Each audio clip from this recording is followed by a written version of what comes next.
New York City will be honoring the 25th anniversary of a day that lives in history. And yet, many of the families of the fallen might choose to stay at home. The media perhaps refusing to cover their outrage at Mayor Mamdani, as he says now he will speak, despite the fact that he was nowhere to be found for the 1993 WTC Memorial for a reason that will explain, and it just might enrage you as well.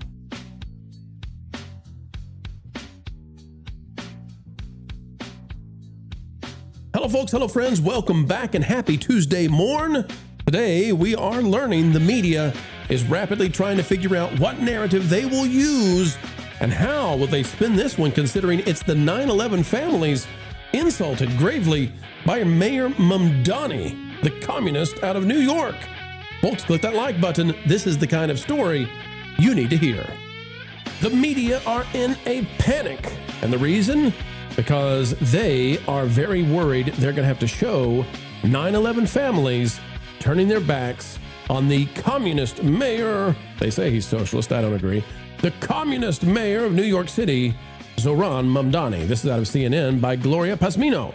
New pain for some 9/11 families as New York's mayor finds himself in commemoration controversy. Now, ladies and gentlemen, if you saw the clip we played a couple of days ago of Mamdani in the mosque, there's plenty of controversy surrounding this guy. That was the one where he's in a service and directly afterwards they talk about deleting the infidels.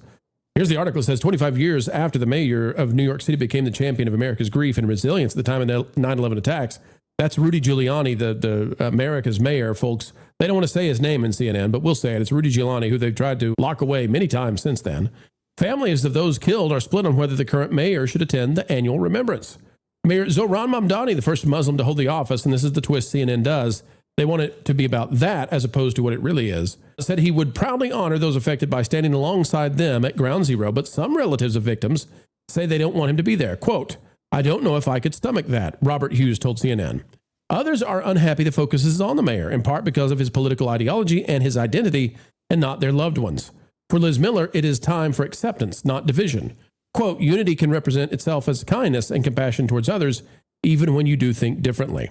Mamdani is a democratic socialist, communist, sure, who is the lightning rod, especially for those on the right, is now the subject of a petition to have him banned from ceremonies commemorating what happened. Opponents castigate him for what they say are extremist views on his support for situations in the Middle East and his criticism of other places in the Middle East, including, don't forget that Mamdani has tried to arrest world leaders, and unsuccessfully so, obviously so. You can see here out of the New York Post, Mamdani vows to be at the 25th anniversary ceremony of 9/11, but the article says he skipped the 1993 World Trade Center memorial due to the bombing months ago. Rich Calder writing this one, and it kind of brings the hypocrisy here, right? Because, well, it says Mamdani, who was photographed last year grinning ear to ear with a Brooklyn imam who was an unindicted co-conspirator in that bombing, sent one of his deputies to that particular memorial instead. Good job, New York Post.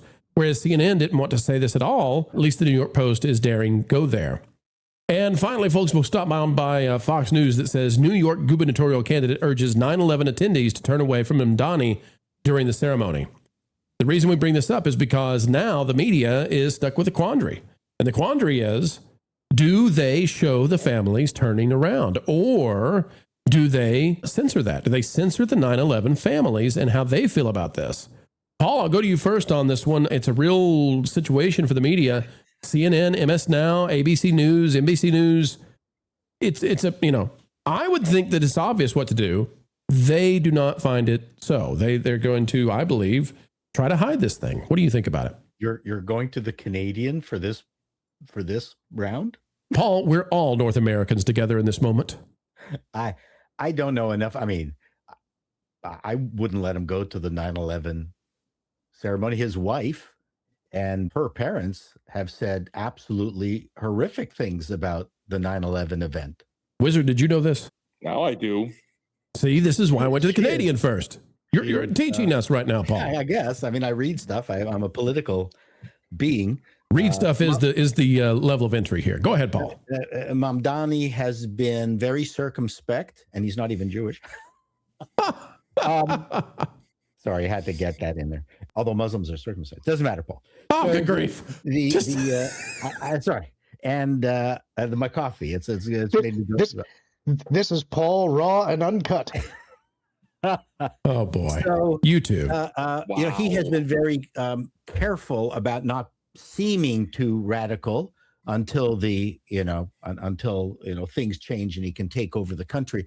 But his wife has not been so circumspect, and she's said some horrible things about 9/11, and her parents are unbelievable radicals. So I would say no, yeah, I wouldn't let him go to the.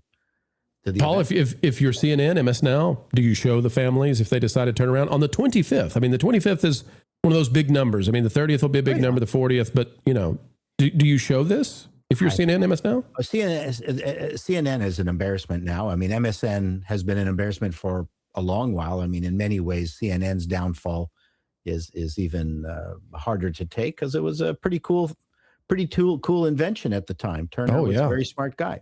Yeah. Larry. But now it's terrible. I don't watch CNN. It's painful.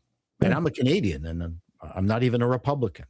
There you go. Wiz, the CNN article, to Paul's point, it refuses to explain why it is the families would be so incensed about Zohran Mamdani.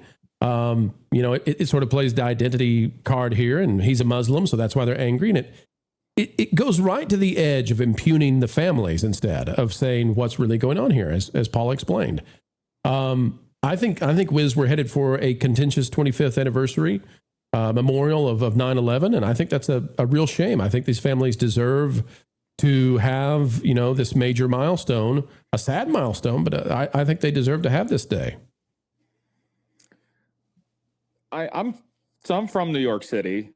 So I remember all of that when it happened. I was significantly younger. My whiskers hadn't grown in yet like this, but no, I remember that, and it's not good, and it wasn't good, and it's still not good.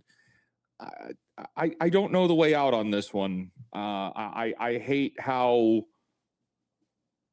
it's not a political thing. This is not a political problem. This is a corruption problem. The city.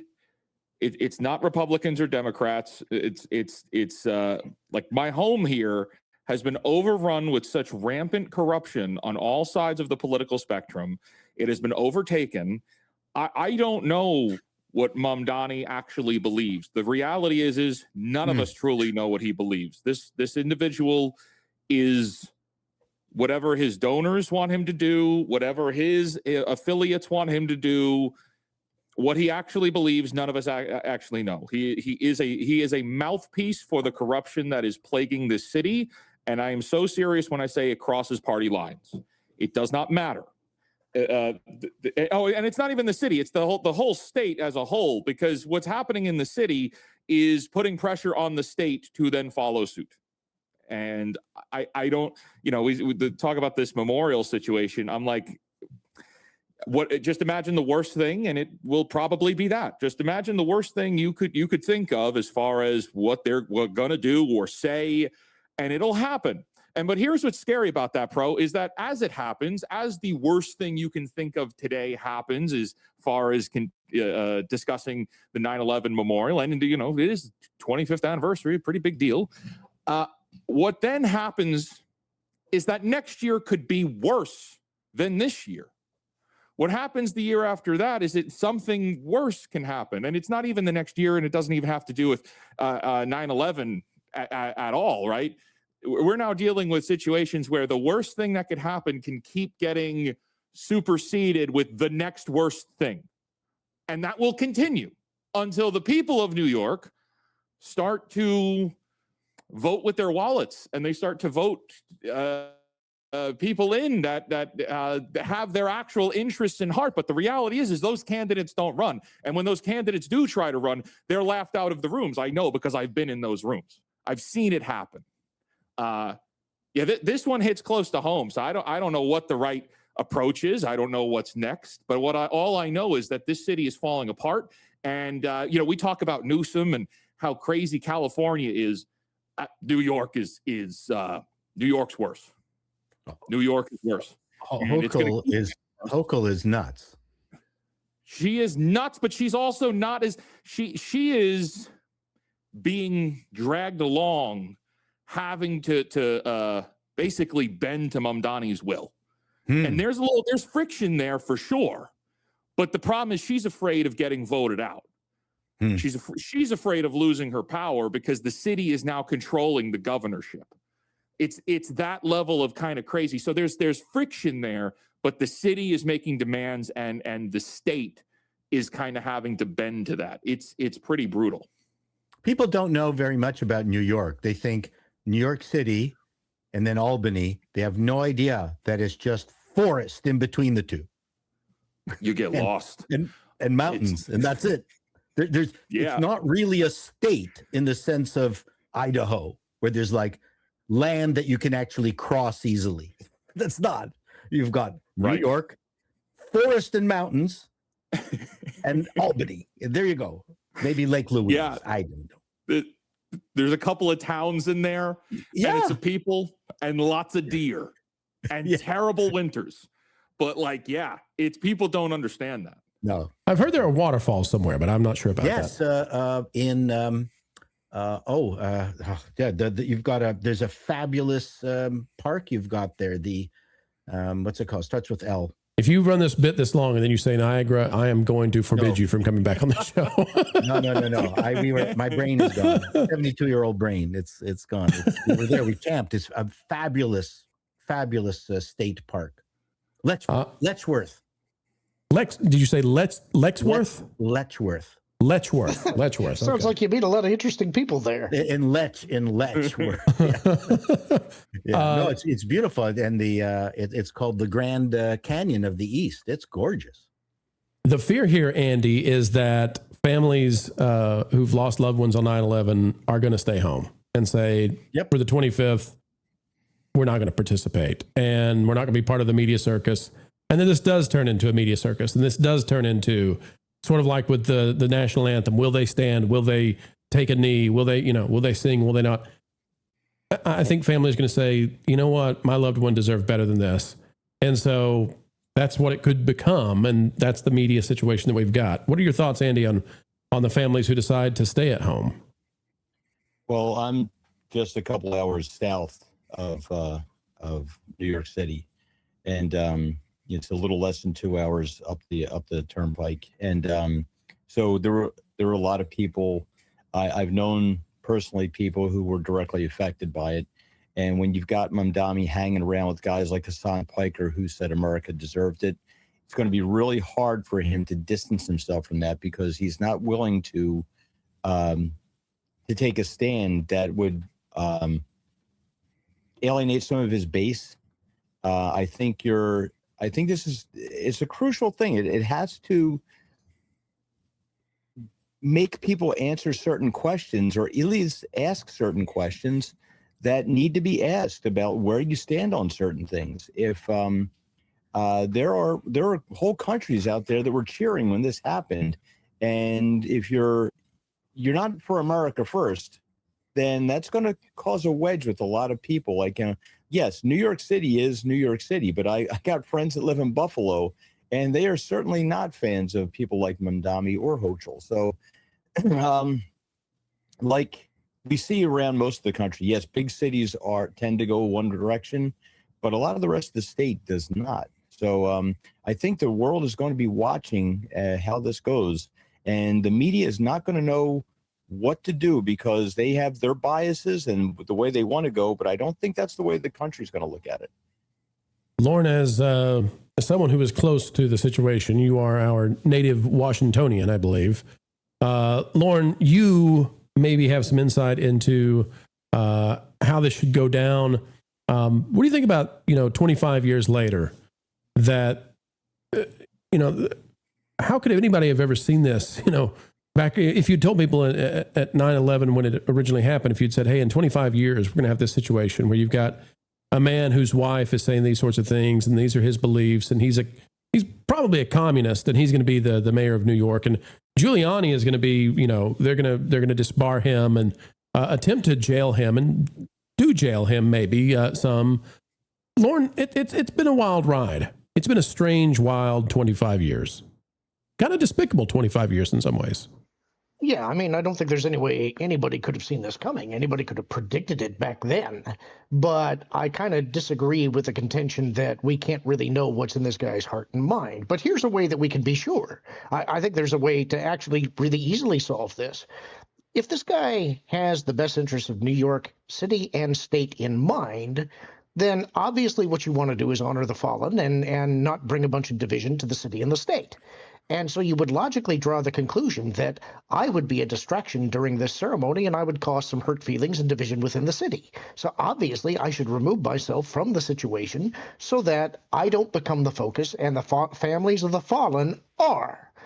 If he does that, he actually gains some respect in my eyes.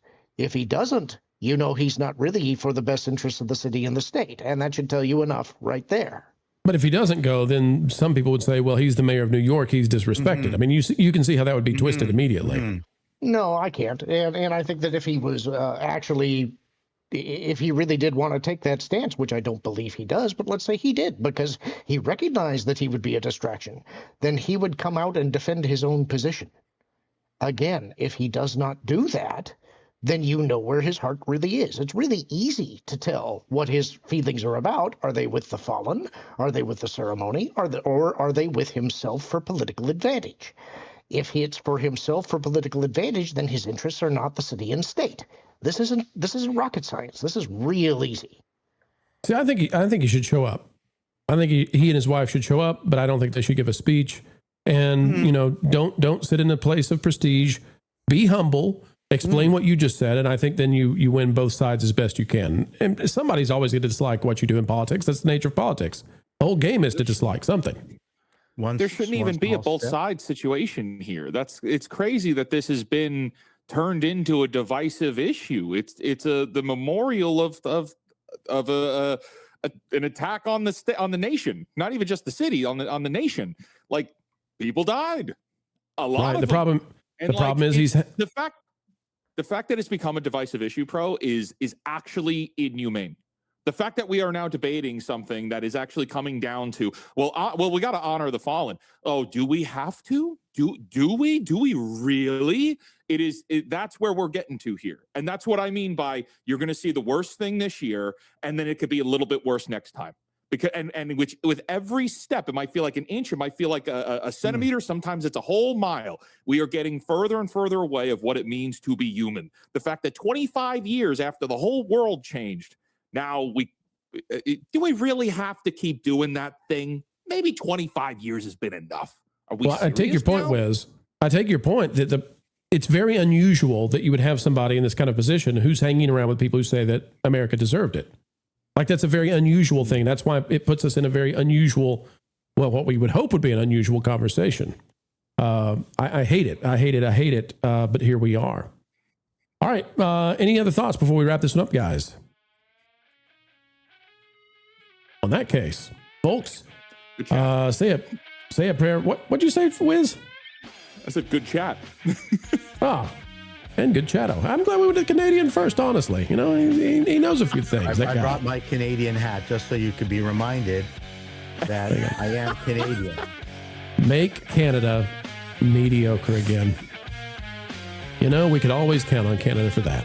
Thank you, ladies and gentlemen, for checking out the video today. It's such a pleasure every time we get to endeavor together, explaining entertainment and keeping you ahead of the culture curve. If you would be so kind, folks, swerve on down to that like button wherever you may find it and click it, please. It helps us. And you are the gigawatts that send us far and wide across the fruited plains of YouTube. Until the next time, keep learning, keep growing, and as always, keep having fun.